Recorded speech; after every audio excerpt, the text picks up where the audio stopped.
Hi, I'm Nita West from the Creative Writing Group, and this is my story, Pass the Biscuits. The three grown-up children of Lord Arrowroot gathered in the chilly drawing room of Arrowroot Hall to await the reading of their late father's will. As was always the case when they were together, the atmosphere was fractious. Since the death of their mother 10 years before, they had jostled for their father's attention. He had always seemed distant and inscrutable, observing the many quarrels amongst his children, but seldom troubling to intervene. Yet each was dimly aware that he had been quietly watching them over the years, and might have observed lapses of character which would count against them in his final reckoning. The sealed copy of his last will and testament lay before them on his mahogany desk, containing indisputable evidence of his opinion of each of them. Which of them had he chosen to take over his biscuit empire? Who would be left with the crumbs, or even empty-handed?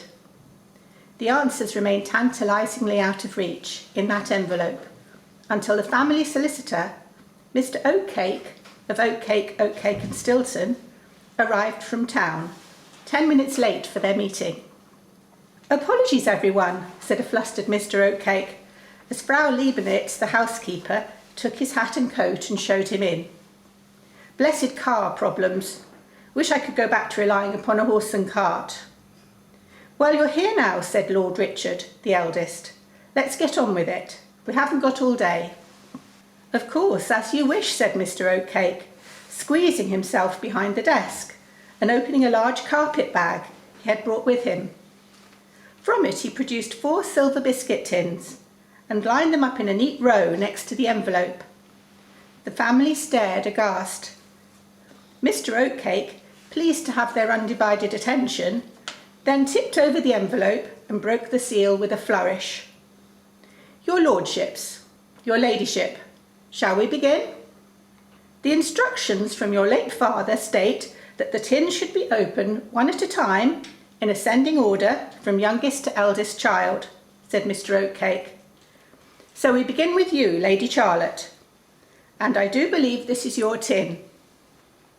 "This is most irregular," protested her ladyship, but nevertheless she scrambled to collect the tin before returning to her seat and prizing off the lid with unladylike gusto.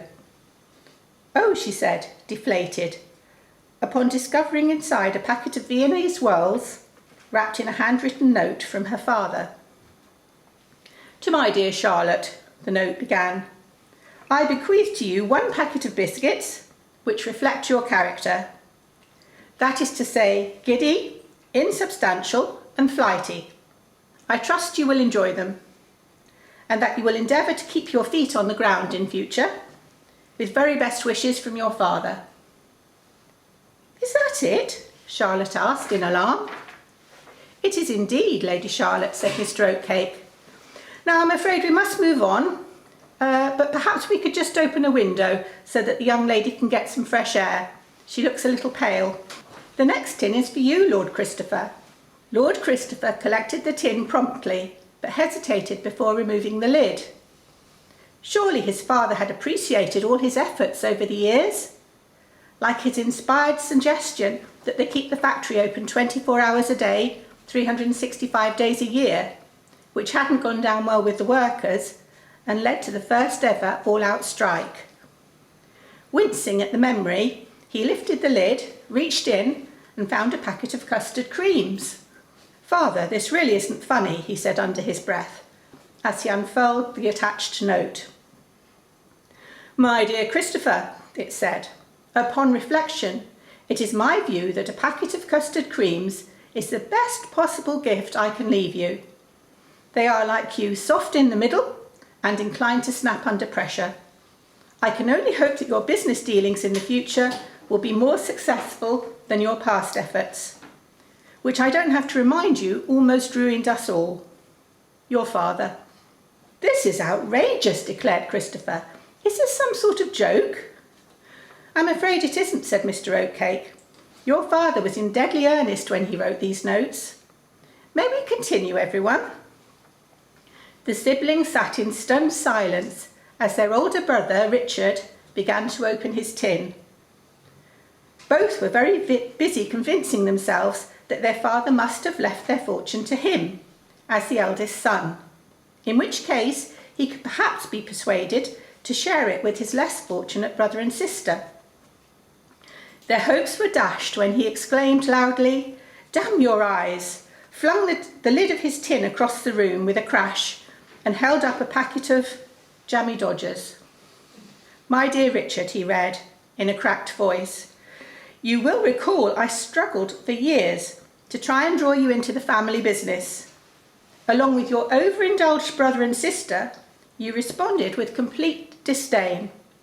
So as none of you have any interest in taking it on, I am passing the reins to someone far more deserving.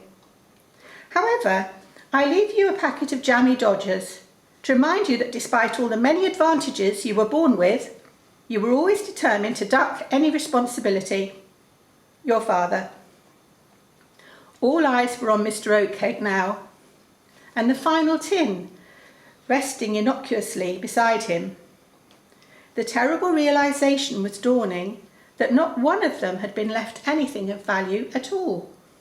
"So, if not us, who will inherit?" asked Richard with barely constrained fury.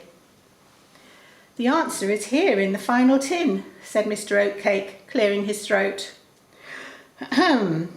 Wrapped around a packet of your father's beloved arrowroot biscuits. For years of loyal and uncomplaining service to my family, I leave you my mansion, my biscuit factory, and all my worldly goods. To the steadfast, hard-working and irreplaceable Frau Liebenitz." "Tea and biscuits, anyone?" asked the smiling housekeeper.